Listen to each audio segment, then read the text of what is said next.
Hello all, welcome to LTX classes. మనం daily Indian society మీద కొన్ని ఎంసీక్యూస్ అనేవి ప్రిపేర్ చేసుకొని పర్టికులర్ టాపిక్ తీసుకొని మనం ప్రిపేర్ అవుతున్నాం కదా, ఎలా వస్తాయి ఏంటి, సో ఎలా ఆన్సర్ చేయాలని. సో అదే ఫోకస్లో ఈరోజు ఇంకొన్ని ఇంపార్టెంట్ ఎంసీక్యూస్ అనేవి డిస్కస్ చేద్దాం. అయితే దానికంటే ముందు ఒక చిన్న అనౌన్స్మెంట్. ఇప్పుడు మన ఎల్టీఎక్స్ క్లాసెస్ వాళ్ళు ఏపీఎస్సి గ్రూప్ 2 కోసం కొత్త బ్యాచెస్ అనేవి స్టార్ట్ చేస్తున్నారనమాట. ఆఫ్లైన్ అంటే మీరు డైరెక్ట్గా క్లాసెస్కి వెళ్ళి శ్రీకాకుళంలోని తెలుగు మీడియంలో నేర్చుకోవచ్చు. అయితే ఇది కేవలం మీకు 18,000 రూపాయలకే వస్తుంది కోర్సు. అదే ఆన్లైన్ అయితే మీకు బోత్ ఇంగ్లీష్ మీడియంలోని ఇంకా తెలుగు మీడియంలోని ఉన్నాయి, కేవలం 15,000 రూపాయలకే. అదే మీరు జనరల్గా ఓన్లీ ప్రిలిమ్స్ కోసం తీసుకోవాలి అనుకుంటే ఆన్లైన్ ఓన్లీ ప్రిలిమ్స్ 8,000 రూపీస్కి ప్రొవైడ్ చేస్తున్నారు. అండ్ మీకు ఇక్కడ ఆఫర్ ఏంటో తెలుసా? మీరు ఈ ఫీ అంతా కూడా ఒకేసారి పే చేయాల్సిన అవసరం లేదు. మీరు మంత్లీ 5,000 రూపీస్ చెప్పిన ఈఎంఐ అనేది పే చేసుకుంటూ ఫస్ట్ 5,000 పే చేసేసి ఇమ్మీడియట్గా క్లాసెస్లోకి జాయిన్ అయిపోవచ్చు అనమాట. అయితే మీకు లైఫ్ టైం వ్యాలిడిటీ తోటి ఈ కోర్సెస్ అనేవి రాబోతున్నాయి. మీకు దీనికి రిలేటెడ్ ఏమైనా ఎంక్వైరీస్ కానీ ఉంటే ప్లీజ్ కాల్ 7893899553. ఈ నెంబర్కి కాల్ చేసి మీ డౌట్స్ అనేవి క్లియర్ చేసుకొని త్వరగా జాయిన్ అయ్యే ప్రయత్నం అనేది చేయండి. ఓకేనా? సో ఈరోజు ఇంకా ఫర్దర్గా డిలే చేయకుండా ఈరోజు టాపిక్ ఏంటి, దాని రిలేటెడ్ ఎంసీక్యూస్ ఎలా వస్తాయి ఏంటి అనేది చూద్దాం. సో ఫస్ట్ నేను టాపిక్ ఎక్స్ప్లెయిన్ చేస్తాను మీకు. సో దాని ద్వారా మీకు ఏంటి అంటే క్వశ్చన్స్ అనేవి మీరు ఈజీగా సాల్వ్ చేస్తారు. మీకు ఆ క్వశ్చన్స్ తెలిస్తే దట్స్ ఫైన్. ఓకే, ఒకవేళ మీకు ఆ టాపిక్ తెలియలేదనుకోండి, you will come to know what that topic is. Okay, so welcome to Indian society MCQs for group 2 ఎల్టీఎక్స్ క్లాసెస్. సో ఫస్ట్ క్వశ్చన్ చూద్దాం. ఫస్ట్ క్వశ్చన్ వచ్చేసరికి psychoanalytic theory propounded by. Psychoanalytic theory ఏంటివి, ఇంతకీ theories ఏంటి, ఏం మాట్లాడుతున్నాయి ఏంటో చూద్దాం. ఓకేనా? సో యాక్చువల్లీ మనం ఆల్రెడీ మ్యారేజ్ రిలేటెడ్ మనం ఏంటి మొన్న క్లాసెస్లోని డెఫినిషన్స్ అనేవి చూసాము, ఆ తర్వాత టైప్స్ అనేవి చూసాము. ఇప్పుడు మన ఈరోజు ఈ క్లాస్లోని ఏం చూడబోతున్నాం, రూల్స్ ఏంటో అనేవి చూద్దాం. మేడం రూల్స్ ఏంటి? సో ఫర్ ఎగ్జాంపుల్ మీరు చూసే ఉంటారు, లైక్ చాలా ఫ్యామిలీస్లోని కానీ చాలా సొసైటీస్లో కానీ బిట్వీన్ కొన్ని కజిన్స్ మధ్య కానీ లేకపోతే కొంతమంది తోటి పెళ్ళి అలౌడ్ నాట్ అలౌడ్ అని చెప్పేసి ఉంటాయి అన్నమాట. సో అవి దేని బేసిస్ వచ్చాయి, ఎలా వచ్చాయి అనే దాన్ని బట్టే కొంతమంది సోషియాలజిస్ట్, ఆంథ్రోపాలజిస్ట్, వేరియస్ థింకర్స్ వీళ్ళు ఏంటి అంటే కొన్ని థియరీస్ అనేవి ఇండియన్ సొసైటీని చాలా డీప్గా స్టడీ చేసిన తర్వాత కొన్ని థియరీస్ అనేవి ఇచ్చారనమాట. సో ఆ థియరీస్ ఏంటి, ఆ రూల్స్ అనేది we shall see now. Okay, so first of all rules ఏంటి అనేవి చూద్దాం. అంటే ఇండియన్ సొసైటీలోని మ్యారేజెస్లోని ఎలా జరగాలి, ఎవరితో జరగాలి, ఎవరెవరితో జరగకూడదు ఏంటి అనేవి రూల్స్ ఉన్నాయన్నమాట. ఆ రూల్స్ని మనం 3 కేటగిరీస్ అనేది చేస్తాం. ఒకటి ఏంటి, rules of prohibition or avoidance. Rules of prohibition or avoidance అంటే కొంతమంది మధ్య మ్యారేజ్ అనేది ప్రొహిబిషన్ ఆర్ అవాయిడ్ చెయ్యాలి అనేది. అండ్ ఇంకొకటి rules of prescription. Rules of prescription. Prescription అంటే ఏంటి, హాస్పిటల్కి వెళ్తే మనకి డాక్టర్ కొంత ప్రిస్క్రిప్షన్ చేసిస్తాడు కదా, లైక్ ఈ మెడిసిన్స్ వేసుకోండి, ఇప్పుడు వేసుకోండి, అప్పుడు వేసుకోకూడదు ఎట్సెట్రా ఇలా చెప్తాడు కదా. So simply that is prescription. మ్యారేజ్లో కూడా అంతే. అంటే మనం ఎవరిని పెళ్లి చేసుకోవాలి, ఎవరిని పెళ్లి చేసుకోకూడదు ఏంటి అనేవి ఈ రూల్స్లో ఉంటాయి. Last but not least rules of preferential. Preferential అంటే ప్రిఫరెన్షియల్ అంటే ఏంటి, I prefer my friend to the relative, లేదా I prefer my relative to my friend. కొన్ని సజెషన్స్ తీసుకున్నప్పుడు ఎవరిని ప్రిఫర్ చేస్తాం, ఎవరిని ప్రిఫర్ చేయకూడదు అని ఉంటుంది కదా. సేమ్ అదే విధంగా మ్యారేజ్ చేసుకుంటున్నప్పుడు అంటే ఒకరిని మ్యారేజ్ చేసినప్పుడు ఎవరిని ఎక్కువగా ప్రిఫర్ చేస్తారు, ఎవరిని తక్కువగా ప్రిఫర్ చేస్తారు అనేది రూల్స్ ఆఫ్ ప్రిఫరెన్షియల్ మాట్లాడుతుంది అనమాట. సో ఇప్పుడు దీంట్లోని ప్రతి ఒక్కటి కూడా రూల్ అనేది చూద్దాం. Rules of avoidance. First of all rules of avoidance అంటే అర్థం ఏంటి? ఫస్ట్ ఆఫ్ ఆల్ అంటే ఎవరిని పెళ్లి చేసుకోకూడదు అంటే ఎలాంటి వాళ్ళని అవాయిడ్ చెయ్యాలి అని చెప్పేసి. అయితే ఎవరెవరికి ఎలా చేయాలి, mother and son, father and daughter, అలానే ఓన్ బ్రదర్ అండ్ సిస్టర్. ఈ రిలేషన్స్ని జనరల్గా యూస్ చేసే టర్మ్ ఏంటో తెలుసా? ఇన్సెస్ట్ అని అంటారు. ఇలా వీళ్ళ మధ్య పెళ్ళి జరగకపోవడాన్ని ఆర్ పెళ్ళి చెయ్యకూడదు అనే కాన్సెప్ట్ని ఇన్సెస్ట్ టబ్బు అంటారు. సింపుల్గా గుర్తుపెట్టుకోండి, టబ్బు అంటే అర్థం అంటే ఏదైతే చెయ్యకూడదో, ఏదని మీదైతే ఏమంటారు రెస్ట్రిక్షన్స్ ఉంటాయో వాటిని టబు అంటారు. ఇన్సెస్ట్ అంటే ఏంటి? విత్ ఇన్ క్లోజ్ రిలేటివ్స్ మధ్య పెళ్ళి ఆర్ సెక్షువల్ రిలేషన్స్ని ఇన్సెస్ట్ అని అంటారు. వాటిని రెస్ట్రిక్ట్ చేయడాన్ని ఇన్సెస్ట్ టబు అంటారు. ఓకేనా? So I hope that word is very clear. ఈ వర్డ్ ఒకవేళ అర్థం కాకపోతే మళ్ళీ రివైజ్ చేసి వినండి. ఓకేనా? అయితే దీని మీద ఈ ఇన్సెస్ట్ టబు అనేది అవాయిడెన్స్ అనమాట. అంటే వీళ్ళ మధ్య పెళ్ళి అనేది జరగకూడదు, అవాయిడ్ చేయాలి ఆర్ ప్రొహిబిట్ చేయాలన్నమాట. అయితే ఎందుకోసం? వీటి కోసం స్టడీ చేసి కొంతమంది థింకర్స్ ఏంటి అంటే ఒక్కొక్క థియరీ అనేది ఇచ్చారు. ఆ థియరీస్ ఏంటి అనేది చూద్దాం. వెస్టర్ మార్క్ వచ్చేసరికి ఏ థియరీ ఇచ్చారు? Childhood familiarity theory. Childhood familiarity theory. అయితే basically according to Westermarck ప్రకారంగా ఏంటంటే చిన్నప్పటి నుండి వీళ్ళందరూ కూడా కలిసే ఉంటారనమాట. సో అందుకే ఒకరి మీద ఒకరికి సెక్షువల్ ఫీలింగ్స్ అనేవి ఉండవు. అందుకే వీళ్ళ మధ్య పెళ్ళిళ్ళు అనేవి జరగట్లేదు. అలా ఓవర్ ద టైం వీళ్ళ మీద టబు అనేది వచ్చింది, వీళ్ళ మధ్య పెళ్ళి అనేది వెస్టర్న్ మార్క్ ఎక్స్ప్లెయిన్ చేశాడు. సింప్లీ ఆ నేమ్లోనే ఉంది, చైల్డ్హుడ్ ఫెమిలియారిటీ థియరీ. అంటే చిన్నప్పటి నుండి ఒకరికొకరు ఫెమిలియర్ కాబట్టి. మనం ఈరోజు సొసైటీస్లో కూడా చాలా మంది చూస్తాం, కొంతమందిని మన ఓన్ రిలేటివ్స్లో పెళ్లి చేసుకుంటే చిన్నప్పటి నుండి అది నాకు తెలుసు, చిన్నప్పటి నుండి వాడు నాకు తెలుసు, సో వాడి గురించి నాకు అంతా తెలుసు, దీని గురించి నాకు అంతా తెలుసు, ఎలా పెళ్లి చేసుకుంటాను అని చెప్పేసి అంటూ ఉంటారు. Because of that reason incest అనేది వచ్చింది, టబు అనేది వచ్చింది అని చెప్పేసి వెస్టర్న్ మార్క్ ఎక్స్ప్లెయిన్ చేశాడనమాట. ఓకేనా? నెక్స్ట్ వచ్చేసరికి మాలినోస్కి వచ్చేసరికి family disruption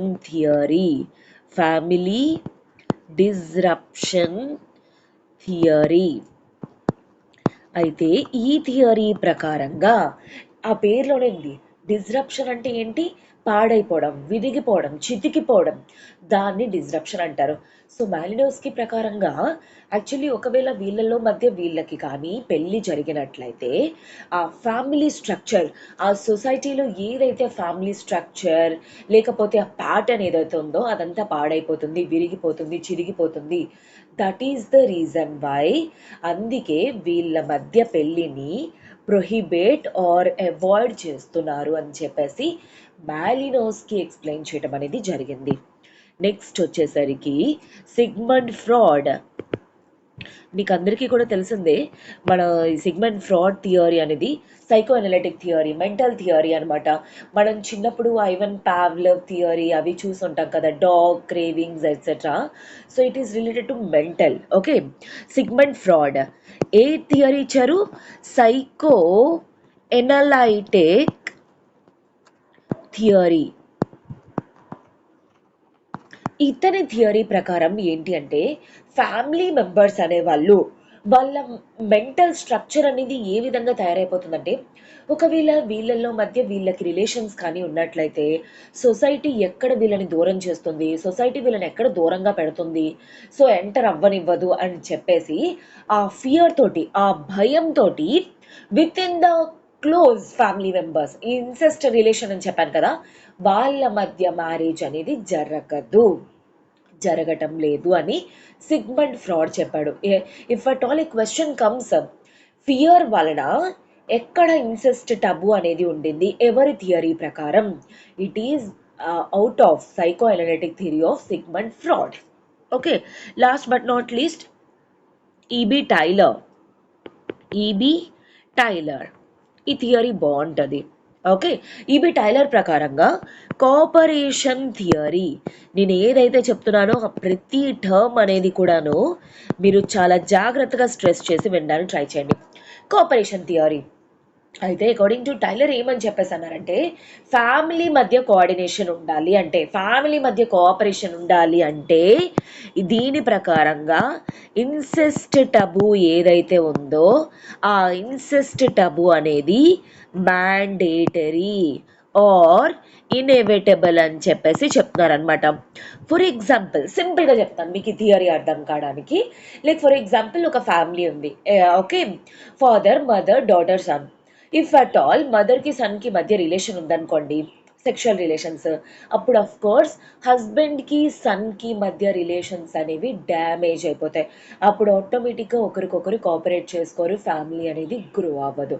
that is the reason why family within the family మధ్య కోఆపరేషన్ ఉండాలి అంటే ఖచ్చితంగా ఇన్సెస్ట్ టబు అనేది సొసైటీలో ఉండాల్సిందే. ఇన్సెస్ట్ టబు అంటే అర్థం ఏంటి? Within this close can sexual things అనేవి prohibited or restricted is called as incest taboo. Okay, so ఇవన్నీ కూడా theories, rules of prohibition or rules of avoidance అని కూడా అనొచ్చు. నెక్స్ట్ వచ్చేసరికి ఓకే, సో నెక్స్ట్ వచ్చేసరికి మనం సెకండ్ది ఏంటి, రూల్స్ ఆఫ్ ప్రెస్క్రిప్షన్ అని చెప్పేసి అన్నాము.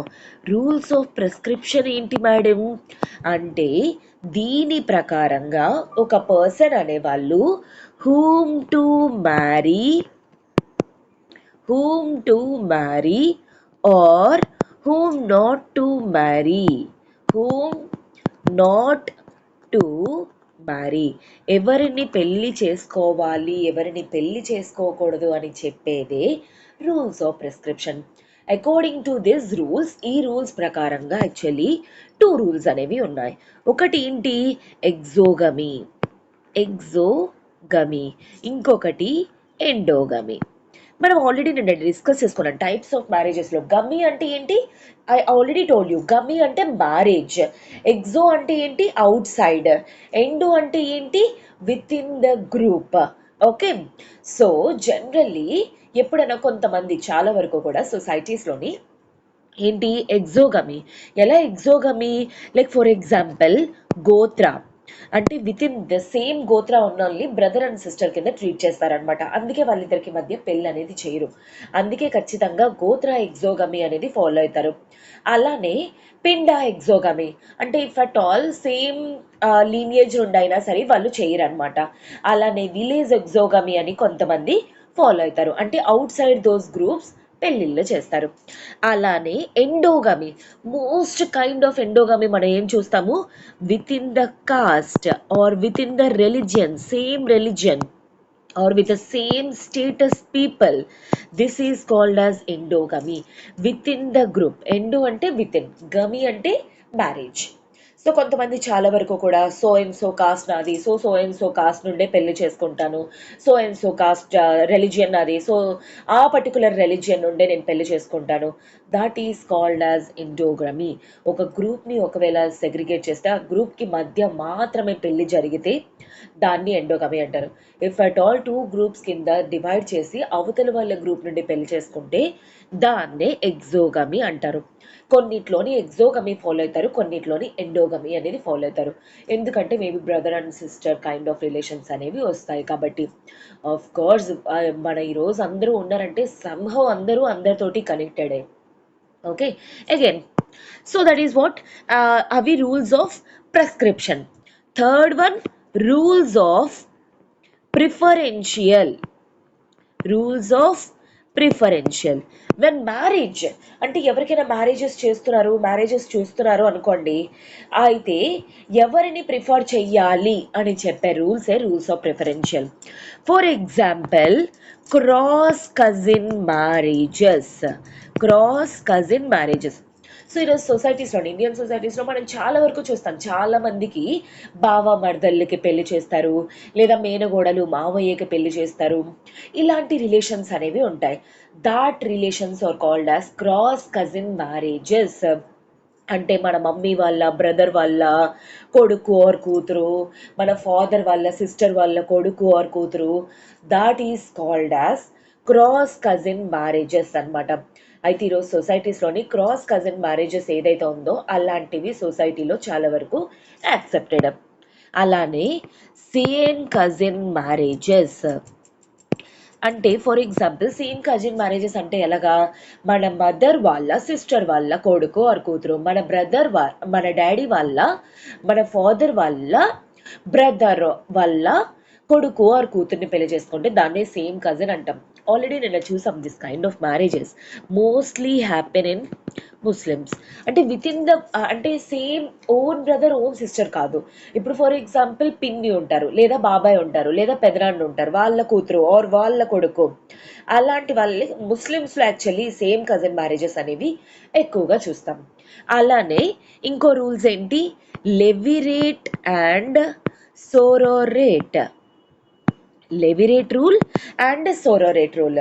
So if at all like wife husband ఒకవేళ చచ్చిపోతే వాళ్ళ బ్రదర్ని పెళ్లి చేసుకున్నా, అలానే హస్బెండ్ వైఫ్ చనిపోతే వాళ్ళ సిస్టర్ని పెళ్లి చేసుకోవడం, ఇవి లెవిరేట్ అండ్ సోరోరేట్ రూల్స్ అనమాట. సో ఇలాగా చాలా వరకు కూడాను, ఎందుకంటే సేమ్ ఫ్యామిలీలో ఉంటారు, సేమ్ ప్రాపర్టీ వస్తుంది ఎట్సెట్రా అని చెప్పేసి కొంతమంది ఇలా పెళ్లి చేసుకుంటారు. These are called as rules of preferential అనమాట. So I hope this is clear for you. ఈ 3 రూల్స్ ఏంటి, ఎలా సెగ్రిగేట్ చేశారు ఏంటి అనేది మీకు అర్థం. మోస్ట్ ప్రాబబ్లీ మనం ఎలా ఎక్స్పెక్ట్ చేయొచ్చు, థియరీస్ అడిగే స్కోప్ ఎక్కువగా ఉంది. అలానే ఏ రూల్స్లో ఏం చెప్పారు అంటే, అవాయిడెన్స్లో ఏముంటుంది, ఇన్సెస్ట్ టబు అంటే ఏంటి, లేదా ఎవరెవరి మధ్య ఇన్సెస్ట్ టబు అనేది ఉంటుంది, లేదా ప్రిస్క్రిప్షన్ లేదా ప్రిఫరెన్షియల్, ఇలాంటి కైండ్ ఆఫ్ క్వశ్చన్స్ అనేవి మనం మోస్ట్లీ ఎక్స్పెక్ట్ చేయొచ్చు. Now we shall see the questions. So ఇప్పుడు చూడండి, సింపుల్గా పట ఆన్సర్స్ చేసేస్తారు. Psychoanalytic theory propounded by who, Sigmund Freud. Sigmund Freud ప్రకారంగా ఏంటి, ఫ్యామిలీలో ఫియర్ అనేది ఉంటుంది, సొసైటీ అనేది వీళ్ళని యాక్సెప్ట్ చేస్తుందా లేదా అని చెప్పి. That is called as psychoanalytic theory. Okay, next one, Malinowski propounded which theory. Maybe ఇలా కూడా అడగొచ్చు, ఆ థియరీ ఎవరు ప్రపోజ్ చేశారు అని అడగొచ్చు, లేకపోతే పేరు ఇచ్చేసి థింకర్ పేరు ఇచ్చి ఇతను ఏ థియరీ ప్రపోజ్ చేశారని అడగొచ్చు. సో ఆల్రెడీ మనం చూసాం, వెస్టర్న్ మార్క్ వచ్చేసరికి మనకి ఏంటి, చైల్డ్హుడ్ ఫెమిలియారిటీ థియరీ. మాలినోవ్స్కీ వచ్చేసరికి మనకేంటి, ఫ్యామిలీ డిస్రప్షన్ థియరీ. అంటే ఒకవేళ ఇన్సెస్ట్ కానీ జరిగినట్లయితే ఫ్యామిలీ అనేది డిస్రప్ట్ అయిపోతుంది, అంటే చిదిగిపోతుంది, వెతికిపోతుంది, ఫ్యామిలీ స్ట్రక్చర్ అనేది సొసైటీలో లేకుండా పోతుంది అని చెప్పేసి మాలినోవ్స్కీ చెప్పారనమాట. ఓకేనా. So next question, incest Tabu is mandatory according to which theory. నేను అందుకే ప్రతి ఒక్క టర్మ్ కూడా చాలా జాగ్రత్తగా అబ్జర్వ్ చేయండి అన్నాను. ఒకవేళ మీకు 4 థియరీస్ ఎక్స్ప్లెయిన్ చేసినప్పుడు, Westermarck, Malinowski, Sigmund Freud, E B Tylor, ఈ 4 థియరీస్లోని మీకు ఇన్సెస్ట్ టబు అనేది మ్యాండేటరీ అని ఎవరు చెప్పారు, E B Tylor cooperation theory. According to cooperation theory ఏంటి, ఖచ్చితంగా ఫ్యామిలీ మధ్య కోఆపరేషన్ జరగాలంటే చెప్పాను కదా, ఒకవేళ మదర్కి సన్కి మధ్య సెక్షువల్ ఇంటర్ కోర్స్ కానీ ఉన్నట్లయితే ఆటోమేటిక్గా హస్బెండ్కి సన్కి మధ్య కోఆపరేషన్ అనేది మిస్ అయిపోతుంది. సో అలాంటివి అవాయిడ్ చేయాలి అంటే ఇన్సెస్ట్ టబు అనేది మ్యాండేటరీ అని చెప్పేసి కోఆపరేషన్ థియరీలో చెప్పడం జరిగింది. ఎవరు చెప్పారు, E B Tylor. Okay, so I hope that is clear. And next question చూసే ముందు ఒక చిన్న అనౌన్స్మెంట్. ఇప్పుడు మన ఎల్టీఎక్స్ క్లాసెస్ వాళ్ళు ఏపీఎస్సి గ్రూప్ 2 ఎవరైతే ప్రిపేర్ అవుతున్నారో, సో సింగిల్ మాడ్యూల్స్ కూడా మీరు ప్రిపేర్ అయ్యే విధంగా ఏ సబ్జెక్ట్ అయినా 3,000 రూపాయలకే ప్రొవైడ్ చేస్తున్నారు. For example Indian history, Geography, economy, science and technology, Indian society, AP history, AP economy 2,000 రూపీస్కి. అలానే ఈ కోర్సెస్ అన్నీ కూడా మీకు లైఫ్ టైం వ్యాలిడిటీ తోటి రాబోతున్నాయి. ఇప్పుడు ఇండియన్ సొసైటీ ఎంసీక్యూస్ చూస్తున్నాం కదా, ఇంతే డెప్త్లో ఒకవేళ మీరు సొసైటీ అంతా కూడా క్లియర్ చేయాలి అనుకుంటే try to join immediately LTX classes. ఈ సింగిల్ మాడ్యూల్ అయినా సరే మీరు జాయిన్ అవ్వచ్చు. దీనికి రిలేటెడ్ మీకు ఏమైనా ఎంక్వైరీస్ కానీ ఉంటే 7893899553 ఈ నెంబర్కి కాల్ చేసి మీ డౌట్స్ అనేవి క్లియర్ చేసుకొని త్వరగా జాయిన్ అయ్యే ప్రయత్నం అనేది చేయండి. ఓకేనా. సో ఓకే, నెక్స్ట్ క్వశ్చన్ చూద్దాం. Rules of prescription talks about. ఎందుకంటే మేబీ వాడు అనుకుంటాడు, లైక్ ఎగ్జామినర్, మీకు ఏ రూల్స్లో ఏం వస్తుంది, ప్రిస్క్రిప్షన్ అంటే ఏంటి, లేదా ప్రిఫరెన్షియల్ అంటే ఏంటి, అవాయిడెన్స్ ఆర్ ప్రొహిబిషన్ అంటే ఏంటి మీకు తెలియాలని ఎక్స్పెక్ట్ చేస్తాడు. సో మేబీ అందుకే ఇలా కూడా క్వశ్చన్స్ అడుగుతాడు. సో రూల్స్ ఆఫ్ ప్రిస్క్రిప్షన్లో మనకి ఏముంటుంది, whom to marry or whom not to marry. ఈ రెండు కూడా ఉంటాయి కదా, already we have discussed. Exogamy, endogamy, both. So C is the correct answer. Obviously అంటే గోత్ర ఎగ్జోగమీ ఫాలో అవుతారు, లేదా కాస్ట్ ఎండోగమీ ఫాలో అవుతారు అని చెప్పేసి ఆల్రెడీ మనం డిస్కస్ చేసుకున్నాం కదా. So that is what as rules of prescription. Last question for today. Which of the following is not a marriage rule? Marriage rules లో కానిది ఏంటి? Rules of avoidance, rules of prescription, rules of preferential. So ఈ మూడు రూల్సే కాబట్టి D, none is the correct option. Okay, అందుకే question చూడగానే ఈజీగా ఉంది అని టెంప్ట్ అవ్వకండి.